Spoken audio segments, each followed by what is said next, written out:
व्रत का महत्व एवं विधि। भगवान बृहस्पति देव की पूजा अर्चना के लिए बृहस्पतिवार को व्रत करके व्रत कथा पढ़ने अथवा सुनने की प्राचीन परंपरा है। बृहस्पतिवार का व्रत करने और व्रत कथा सुनने से सभी मनोकामनाएं पूरी होती है, धन संपत्ति की प्राप्ति होती है, निसंतानों को पुत्र प्राप्ति होती है, परिवार में सभी आनंद पूर्वक रहते हैं। बृहस्पतिवार को सूर्योदय से पूर्व उठकर स्नानादि से निवृत्त होकर बृहस्पति देव का स्मरण करते हुए व्रत का आरंभ करना चाहिए। उपासक को घर के किसी कक्ष में पूजा स्थल बनाकर उसमें भगवान बृहस्पति देव की प्रतिमा की स्थापना करनी चाहिए। घर के समीप किसी मंदिर में जाकर भी बृहस्पति देव की पूजा की जा सकती है। बृहस्पति देव पीले रंग के पुष्प और पूजा की पीले रंग की सामग्री को पसंद करते हैं, इसलिए स्नान के बाद पीले रंग के वस्त्र धारण करने का विशेष महत्व बताया गया है। पीले रंग के पुष्प, केले और पीले चंदन से बृहस्पति देव की पूजा का विधान है। बृहस्पतिवार के व्रत में उपासक को पूरे दिन में एक समय ही भोजन करना चाहिए। भोजन में चने की दाल, बेसन और दूध से पीले रंग के खाद्य पदार्थों का ही सेवन करना चाहिए। व्रत करने वाले पुरुष बृहस्पतिवार को दाढ़ी व सिर के बाल न कटाएं। पूजा के समय बृहस्पति देव से जो मनोकामना प्रकट की जाती है वे उसे अवश्य पूरा करते हैं। बृहस्पतिवार कथा। प्राचीन समय में आर्यावर्त में दिग्विजय नामक एक राजा था। वह अपनी प्रजा के सुख दुख का बहुत ध्यान रखता था। राजा प्रतिदिन बृहस्पति देव की पूजा करने के लिए मंदिर में जाता था। वह अपनी प्रजा के सुख दुख का बहुत ध्यान रखता था। राजा प्रतिदिन बृहस्पति देव की पूजा करने के लिए मंदिर में जाता था। प्रत्येक बृहस्पतिवार को राजा बृहस्पति देव का व्रत रखता था। बृहस्पति देव की पूजा अर्चना के बाद व्रत कथा सुनकर राजा एक ही समय भोजन करता था, लेकिन उसकी रानी को ये सब पसंद नहीं था। राजा ने उसे अनेक बार समझाया था, लेकिन उसने अपना व्यवहार बिल्कुल नहीं बदला। रानी अपनी किसी निर्धन को अन्न वस्त्र आदि का दान न स्वयं करती थी और न ही राजा को करने देती थी। एक बार जंगल के कुछ हिंसक जानवरों ने नगर में घुसकर निरीह लोगों को मारना शुरू कर दिया।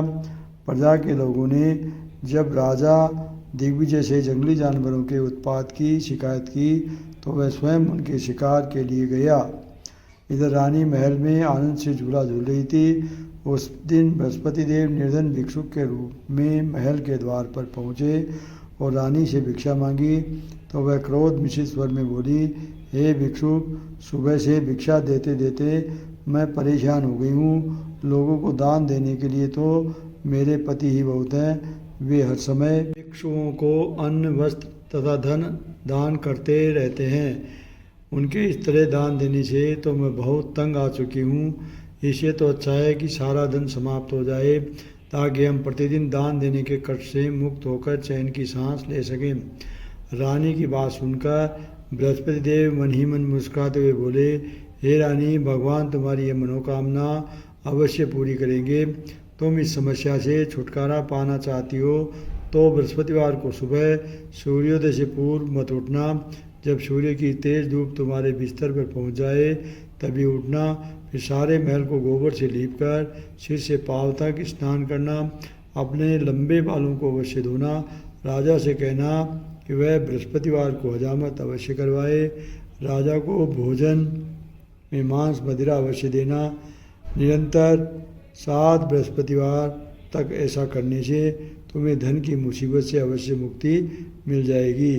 इतना कहकर भिक्षक रूपी बृहस्पति देव को दूर चलकर अंतर्ध्यान हो गए। रानी अपने पति को दान देने की आदत से बहुत परेशान हो चुकी थी, इसलिए कुछ सोचकर उसने परेशानी से मुक्ति पाने के लिए भिक्षुक की बताई बातों का पालन करने का निश्चय किया। राजा ने रानी को ऐसा न करने के लिए कहा, लेकिन रानी अपनी जिद पर अड़ी रही। उसने राजा को धमकी दी, यदि तुमने मेरे कथानुसार काम नहीं किया तो मैं महल छोड़कर चली जाऊंगी। विवश राजा को रानी की बात स्वीकार करनी ही पड़ी। 3 बृहस्पतिवार तक रानी ने सब कुछ भिक्षुक के बताए अनुसार ही किया। लेकिन चौथे बृहस्पतिवार को उसे कुछ करने की जरूरत ही नहीं पड़ी, क्योंकि तीसरे बृहस्पतिवार को ही सारा धन समाप्त हो गया। राजा का अन्न भंडार खाली हो गया। दूसरों को अन्न वस्त्र दान करने वाला राजा अन्न के अभाव में भूखा मरने लगा। उस समय राजा ने अपनी रानी से कहा, रानी, अब मैं इस नगर में नहीं रह सकता। यहाँ तो हम किसी से भिक्षा भी नहीं मांग सकते, लोग हमारा कितना अपमान करेंगे।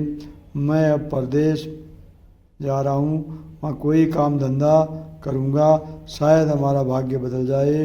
रानी को महल में छोड़कर राजा धन कमाने के लिए परदेश चला गया। वहाँ उसने जंगल से लकड़ी काटकर लाने और नगर में बेचने का काम शुरू कर दिया। इधर रानी को कई कई दिन खाने को कुछ नहीं मिलता था। वह अपने अच्छे दिनों की याद करके आंसू बहाती रहती। एक दिन रानी ने भूख से परेशान होकर अपनी दासी से कहा, दासी, समीप के नगर में मेरी एक बड़ी बहन रहती है, वह बहुत धनवान है। तो उसके पास जाकर 5 सेर अनाज ले आ। उस अनाज से कुछ दिन तो पेट भरेगा, उसके बाद कहीं मेहनत मजदूरी करके काम चलाएंगे। रानी की बात सुनकर दासी चल पड़ी। जब दासी रानी की बहन के पास पहुंची तो वह बृहस्पति देव की पूजा अर्चना कर रही थी। दासी ने 5 सेर अनाज मांगा, लेकिन पूजा में व्यस्त बहन ने उसकी बात पर ध्यान नहीं दिया। दासी कुछ देर वहाँ बैठकर खाली हाथ महल में लौट आई। उसने रानी से आकर कहा, हे रानी, तुम्हारी बहन अभिमानी है, अधिक धन होने के कारण वह किसी की बात नहीं सुनती। मेरी बात का भी उसने कोई उत्तर नहीं दिया, बस पूजा करती रही। आखिर मुझे खाली हाथ ही लौटना पड़ा। रानी ने उदास मन से कहा, दासी, जब बुरे दिन आते हैं तो कोई सहायता नहीं करता, उस अपने भी मुंह मोड़ लेते हैं, ये हमारे भाग्य का दोष है।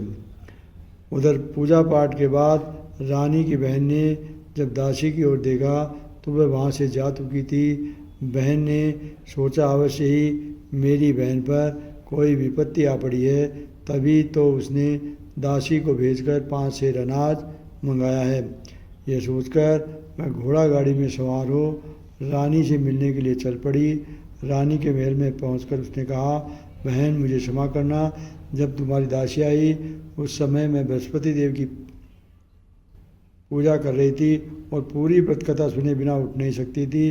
विष्णु भगवान का पूजन समाप्त करके जब मैं उठी तो दासी वहाँ से लौट आई थी। रानी ने बहन को सारी दुख भरी कहानी सुनाकर कहा, मैंने दासी को 5 सेर अनाज लाने के लिए भेजा था। बहन ने रानी की कहानी सुनकर कहा, बहन, मैं बृहस्पति देव का व्रत करके बृहस्पति देव की पूजा करती हूँ, वे सब का कल्याण करते हैं। तुम भी बृहस्पति देव का स्मरण करके अपने महल के किसी कक्ष में जाकर देखो, शायद कहीं अनाज रखा मिल जाए। बहन की बात सुनकर रानी ने मन में सोचा, उसकी धनवान भैंस अवश्य ही उससे उपवास कर रही है। लेकिन भगवान बृहस्पति देव का नाम लेकर वह महल के कक्ष में गई। उस कक्ष में एक घड़ा रखा था। रानी ने उसमें हाथ डालकर टटोला, सचमुच उस घड़े में अनाज भरा हुआ था। रानी बहुत हैरान हुई। उसने अपनी बहन से कहा, बहन, मुझे बृहस्पति देव के व्रत की विधि बताओ, अब मैं भी उनका व्रत किया करूँगी। तब बहन ने उसे बताया, रानी, बहन, बृहस्पतिवार को सूर्योदय से पूर्व उठकर स्नान करके बृहस्पति देव का व्रत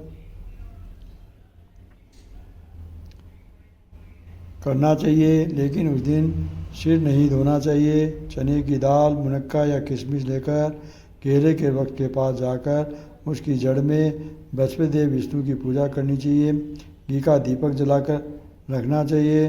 उस दिन एक ही समय भोजन करें। भोजन में चने का आटा और पीले खाद्य पदार्थ ही ग्रहण करें। बृहस्पतिवार का व्रत करने से घर में धन संपत्ति की वर्षा होती है, अनाज से भंडार भर जाते हैं।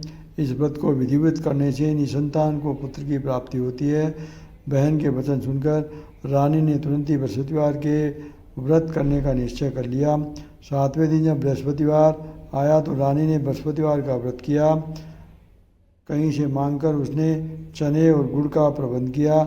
चने की दाल से केले की जड़ में विष्णु भगवान का पूजन किया और घी के दीपक जलाकर बृहस्पति देव की पूजा की।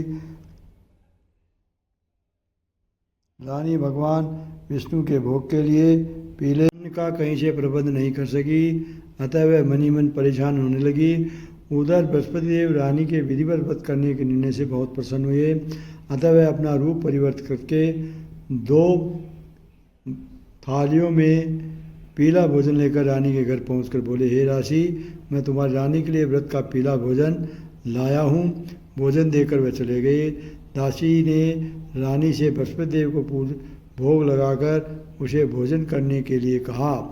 रानी को कुछ भी पता नहीं था। वह दासी से बोली, दासी क्यों निर्धनता में मेरा उपवास करती है? तब दासी ने कहा, अभी अभी कोई आदमी मुझे 2 थाली पीला भोजन देकर गया है। वेशभूषा से तो मुझे वह कोई पुजारी जान पड़ता था। रानी ने बृहस्पति देव का भोग लगाया, फिर दासी के साथ बैठकर भोजन किया। रानी प्रत्येक बृहस्पतिवार को विधिवत व्रत करके बृहस्पति देव की पूजा करने लगी। रानी के व्रत करने से बृहस्पति देव बहुत प्रसन्न हुए। रानी के महल में धन की वर्षा होने लगी। कुछ ही दिनों में रानी के पास काफ़ी धन एकत्रित हो गया। उसके अन्न भंडार भर गए। इतना सब कुछ होने से रानी फिर पहले की तरह आलसी और अभिमानी हो गई। एक दिन रानी ने किसी भिक्षुक को आलस्य के कारण खाली लौटा दिया तो दासी ने कहा, रानी जी, आप फिर पहले की तरह धन संपत्ति पाकर आलसी हो गई हैं। निर्धन को अपने द्वार से खाली हाथ लौटाना अच्छा नहीं होता है। बृहस्पति देव की अनुकंपा से हमें अत्यधिक धन और अन्न मिला है, इसलिए आलस्य छोड़कर अपने निर्धनों को दिल खोलकर दान देना चाहिए। दान करने से आपके परिवार का नाम होगा और बृहस्पति देव प्रसन्न होकर आपका कल्याण करेंगे। दासी की बात सुनकर रानी ने निर्धनों को दान देना शुरू कर दिया। कई निर्धन ब्राह्मणों को धन देकर उनकी कन्याओं के विवाह में सहायता की। रानी की सब जगह प्रशंसा होने लगी। धन संपत्ति पाने पर रानी को राजा की याद सताने लगी। रानी ने एक दिन दासी से कहा, दासी, पता नहीं मेरे स्वामी परदेश में किस हाल में होंगे, मुझे अब उनका पता लगाना चाहिए। रानी ने पूजा के समय बृहस्पति देव से प्रार्थना की कि उसके पति को जल्दी घर लौटने का स्मरण कराए। उसी रात बृहस्पति देव ने परदेश में रह रहे राजा दिग्विजय को स्वप्न में कहा, हे राजन, तुम अपने नगर को लौट जाओ, तुम्हारी रानी अब बहुत याद कर रही है। राजा सुबह उठकर लकड़ियाँ काटकर लाने के लिए जंगल की ओर चल पड़ा। जंगल से गुजरते हुए वह सोचने लगा, रानी की गलती से उसे कितने दुख भोगने पड़े। राजपाट छोड़कर प्रदेश में आकर रहना पड़ा। जंगल से लकड़ियाँ काटकर नगर में बेचकर गुजारा करना पड़ा। उसी समय बृहस्पति देव एक सन्यासी के रूप में राजा के पास पहुँचे। सन्यासी ने राजा से पूछा, हे लकड़हारे, तुम किस चिंता में पड़े हो? राजा ने दुखी मन से सारी व्यथा कथा उस सन्यासी को सुना दी। उसकी व्यथा कथा सुनकर सन्यासी ने कहा, हे लकड़हारे, तुम्हारी पत्नी ने भिक्षुक को धन नहीं देने के लिए आलस्य किया था, इससे बृहस्पति देव क्रोधित हो गए। उनके क्रोधित होने से ही तुम्हारी ऐसी हालात हुई है, लेकिन अब चिंता करने का कोई बात नहीं है। तुम घर लौटकर विधिवत बृहस्पति देव का व्रत करना आरंभ कर दो। बृहस्पतिवार को बृहस्पति देव का व्रत करके चने की दाल और गुड़ को जल से भरे बर्तन में डालकर केले के वृक्ष की पूजा करो। इसके बाद व्रत कथा सुनो। स्वयं भी व्रत कथा कह सकते हो। राजा ने सन्यासी से कहा, हे सन्यासी, मैं बृहस्पति देव की पूजा तो करना चाहता हूँ, लेकिन लकड़ियाँ काटकर बेचने से बस अपना पेट ही भर पाता हूँ। भगवान की पूजा के लिए धन कहाँ से लाऊं?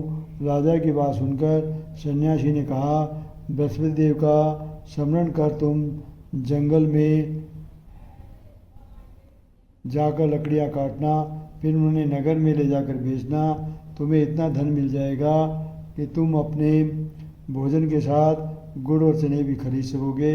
ये कहकर सन्यासी ने बृहस्पति देव की कथा लकड़हारे को सुनाई। बृहस्पति देव की कथा।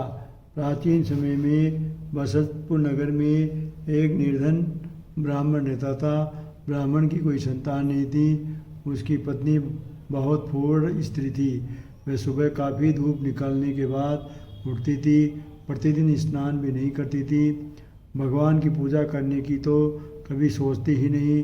सुबह उठते ही वह पहले भोजन करती थी। घर में सफाई करना उसे कतई पसंद नहीं था। ब्राह्मण अपनी पत्नी के इस आचरण से बहुत दुखी था। भगवान की अनुकंपा से उस ब्राह्मण की पत्नी गर्भवती हुई। उसने 10वें महीने एक सुंदर कन्या को जन्म दिया। निर्धन ब्राह्मण कन्या के जन्म से बहुत दुखी हुआ।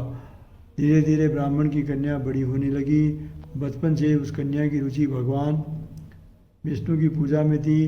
वह प्रातः उठते स्नान आदि करके भगवान विष्णु की पूजा करने मंदिर में जाती थी। बृहस्पतिवार को व्रत करके विधिवत पूजा करती थी। पूजा पाठ के बाद वह पढ़ने के लिए पाठशाला में जाती थी। घर से चलते हुए वह मुट्ठी भर जौ साथ लेकर जाती और पाठशाला के रास्ते में थोड़े थोड़े जौ गिराती जाती थी। जब वह पाठशाला से घर लौटती तो जौ के वह दाने सोने में बदले हुए मिलते थे। लड़की सभी सोने के दाने बीन लाती थी।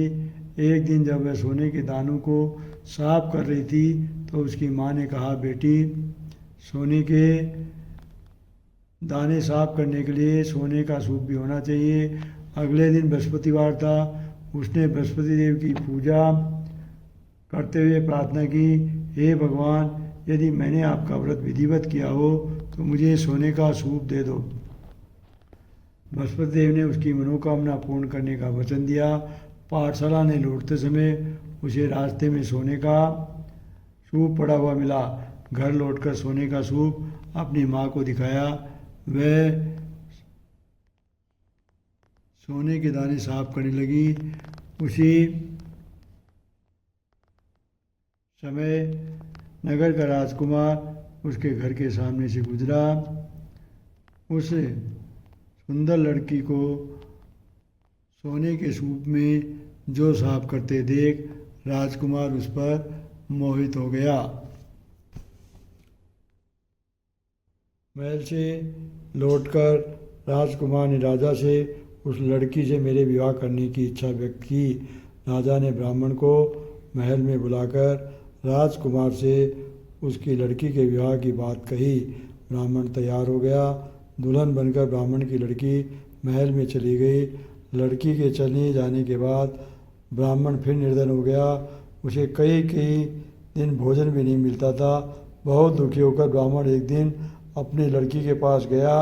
अपने पिता से निर्धनता का समाचार सुनकर उसने बहुत सा धन देकर पिता को विदा किया। उस धन से ब्राह्मण के कुछ दिन तो आराम से कट गए, लेकिन जल्दी ही फिर भूखों मरने की हालात हो गई। ब्राह्मण अपनी लड़की से धन लेने के लिए फिर महल में पहुंचा। लड़की ने पिता की बुरी हालत देखकर, पिताजी, अगर आप अब तक मुझसे धन लेकर जीवन यापन करेंगे, आप कोई ऐसा उपाय क्यों नहीं करते जिससे आपका घर धन संपत्ति से भर जाए। ब्राह्मण ने कहा, मैंने तेरी माँ को बहुत पर उसकी समझ में कुछ नहीं आता। तब कुछ सोचकर लड़की ने पिता से कहा, पिताजी, आप कुछ दिनों के लिए माँ को मेरे पास छोड़ जाओ। ब्राह्मण अपनी पत्नी को लड़की के पास महल में छोड़ आया। लड़की ने अपनी माँ से कहा, माँ, तुम कल प्रातः उठकर स्नान आदि करके बृहस्पति देव भगवान विष्णु की पूजा अवश्य करना। पूजा करने से तुम्हारी दरिद्रता अवश्य दूर हो जाएगी। लेकिन उसकी माँ ने उसकी बात नहीं मानी। तब क्रोधित हो लड़की ने अपनी माँ को एक कक्ष में बंद कर दिया। सूर्योदय के समय माँ को उठाकर जबरदस्ती उसे स्नान कराया। फिर मंदिर में ले जाकर बृहस्पति देव की पूजा कराई। कुछ दिनों तक ऐसा करने से माँ की बुद्धि में परिवर्तन हुआ और वह बृहस्पतिवार को व्रत रखने लगी। उसके व्रत रखने से ब्राह्मण के घर में भगवान विष्णु की अनुकंपा से धन की वर्षा होने लगी। दोनों पति पत्नी धन संपत्ति पाकर आनंदपूर्वक जीवन यापन करते हुए विष्णु धाम को चले गए। लकड़हारा बने राजा ने सन्यासी से बृहस्पतिदेव की ये कथा सुनकर बृहस्पतिवार का व्रत करके भगवान विष्णु की पूजा की। उस दिन से उसके सभी क्लेश दूर हो गए। लेकिन अगले बृहस्पतिवार को कामकाज में अधिक व्यस्त होने के कारण उसने बृहस्पतिदेव का व्रत नहीं किया। बृहस्पतिदेव लकड़हारे पर क्रोधित हुए और उसे भूल की सजा दी। उसी दिन नगर के राजा ने नगर में घोषणा करके सबको सूचित किया, प्रत्येक नागरिक मेरे महल में भोजन करने आए, जो नहीं आएगा उसे अपराधी मानकर भारी दंड दिया जाएगा। लकड़हारा बने राजा ने उस नगर के राजा की घोषणा तो सुनी, लेकिन जंगल से लकड़ी काट कर लाने उसे बेचने में देर हो जाने के कारण वह समय पर महल में भोजन करने नहीं जा सका। अतः राजा के सैनिक लकड़हारे को पकड़कर महल में ले गए। राजा ने उसे महल के एक कक्ष में बैठाकर भोजन कराया। उस कक्ष में एक खूंटी पर रानी का सोने का हार लटका हुआ था। लकड़हारा अकेला उस कक्ष में भोजन कर रहा था। तभी उसने एक आश्चर्यजनक घटना देखी। देखते ही देखते वह खूंटी का हार को निकल गई। थोड़ी देर के बाद नगर के राजा ने हार को गायब देखा तो लकड़हारे को कारावास में डाल दिया। लकड़हारा अपने भाग्य को कोसने लगा। तभी उसे जंगल में मिले सन्यासी का स्मरण हो आया। थोड़ी देर में बसुदेव सन्यासी के रूप में उसके सामने प्रकट होकर बोले, हे लकड़हारे, तूने बृहस्पतिदेव की पूजा नहीं की, इस कारण तुझे कष्ट हुआ है। लेकिन अब चिंता मत कर, बृहस्पतिवार के दिन कारागार के दरवाजे पर तुम्हें पैसे पड़े हुए मिलेंगे। उन पैसों से बृहस्पति देव का व्रत करके उनकी पूजा करोगे तो तुम्हारे सब दुख नष्ट हो जाएंगे। बृहस्पतिवार के दिन दरवाजे पर पड़े मिले पैसों से चने और गुड़ मंगाकर लकड़हारा ने बृहस्पतिवार की कथा सुनाई तो बृहस्पतिदेव ने प्रसन्न होकर उस नगर के राजा को स्वप्न में लकड़हारे को कारागार से मुक्त करने को कहा। सुबह राजा ने अपने कक्ष में जाकर देखा तो खूंटी पर रानी का हार मिल गया। राजा ने लकड़हारे को मुक्त कर दिया, उसे धन और आभूषण देकर विदा किया। लकड़हारा बना राजा उस नगर से चलकर अपने नगर में पहुंचा तो वहाँ कुएं, धर्मशाला, बाग बगीचे देखकर बहुत प्रसन्न हुआ। राजा ने पूछा, ये कुएं, धर्मशालाएँ किसने बनवाई है? सबने उसे बताया कि ये सब रानी और उसकी दासी ने बनवाए हैं। राजा महल में पूछा तो रानी ने उसका भव्य स्वागत किया। तो राजा ने निश्चय किया कि सप्ताह में एक बार तो सभी बृहस्पतिदेव का व्रत तथा पूजा करते हैं, परंतु मैं प्रतिदिन व्रत किया करूँगा तथा दिन में 3 बार कथा कहा करूँगा। अब राजा हर समय दुशाले में चने की दाल बांध दे रहता तथा दिन में 3 बार बृहस्पति देव की कथा कहता। कुछ दिनों के बाद राजा को अपनी बहन की याद आई। एक दिन घोड़े पर सवार होकर राजा अपनी बहन से मिलने चल दिया। अभी राजा नगर के बाद पहुंचा ही था कि उसने कुछ लोगों को एक शव को ले जाते हुए देखा। राजा को स्मरण हुआ कि आज उसने किसी को बृहस्पतिवार की व्रत कथा नहीं सुनाई है। राजा ने उन लोगों को रोक कर कहा, भाइयों, आप सबको ले जाने से पहले मुझसे बृहस्पतिवार। लोगों ने राजा पर क्रोधित होते हुए कहा, तुम पागल तो नहीं हो गए हो? लेकिन कुछ बूढ़े लोगों ने कहा, अच्छा भाई, साथ चलते चलते तुम अपनी कथा सुना लो। राजा ने चलते हुए आधी कथा ही सुनाई कि सब हिलने लगा। राजा की पूरी कथा समाप्त होते ही सब उठकर बैठ गया।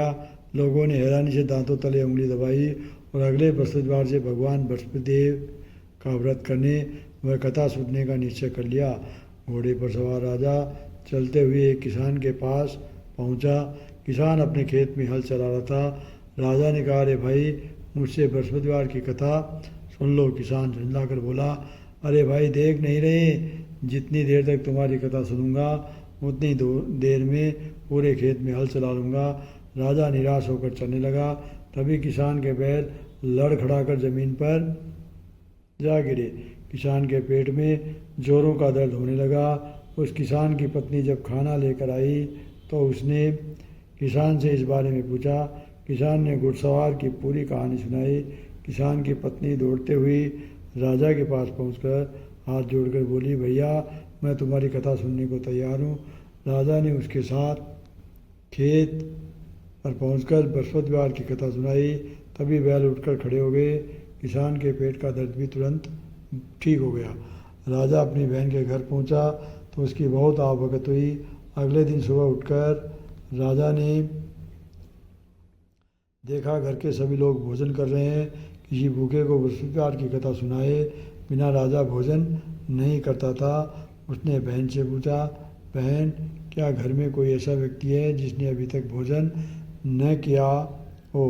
उसकी बहन बोली, भैया हमारे घर में तो क्या, आपको पूरे नगर में ऐसा कोई व्यक्ति नहीं मिलेगा उसने सुबह सुबह भोजन नहीं किया हो। तब राजा बहन के घर से निकलकर उस नगर में बिना भोजन किए व्यक्ति की तलाश करने लगा। एक गडेरी के घर में उसका बेटा बीमार होने के कारण भूखा रह गया था। राजा ने उस बेटे को जाकर बृहस्पतिवार की कथा सुनाई। कथा सुनते सुनते गडेरी का बीमार बेटा बिल्कुल ठीक हो गया। सबने राजा की बहुत प्रशंसा की। एक दिन राजा ने अपनी बहन से कहा, बहन अब हम अपने घर जाना चाहते हैं, तुम भी हमारे साथ चलो, कुछ दिन बाद वहाँ रहकर लौट आना। राजा की बहन ने अपनी सास से पूछा तो सास ने ताने देते हुए कहा, बहू मायके जाना है तो अकेली जाना, मेरे पोतों को नहीं ले जाना, तुम्हारे भाई के कोई संतान नहीं है, कहीं तुम्हारी भाभी मेरे पोतों पर कोई जादू टोना न कर दे। दूसरे कक्ष में बहन की सास की बातें सुनकर राजा दुखी मन से अकेला ही अपने नगर को लौट आया। रानी ने राजा से पूछा, आप तो बहुत अपनी बहन को साथ लाने की बात कहकर गए थे, फिर उसे साथ क्यों नहीं लाए? राजा ने दुखी होते हुए कहा, रानी हम निसंतान हैं, इसलिए कोई हमारे घर आना पसंद नहीं करता। रानी ने राजा को समझाया, हे प्राणनाथ, हमें बृहस्पति देव ने सब कुछ दिया है, अब बृहस्पति देव हमें संतान भी अवश्य देंगे।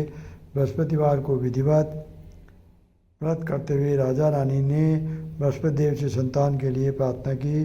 कुछ दिनों के बाद उन्होंने स्वप्न में दर्शन देते हुए कहा, हे राजन, तेरी मनोकामना पूरी होगी। एक सप्ताह बाद ही रानी गर्भवती हो गई। 10वें महीने रानी ने एक सुंदर पुत्र को जन्म दिया।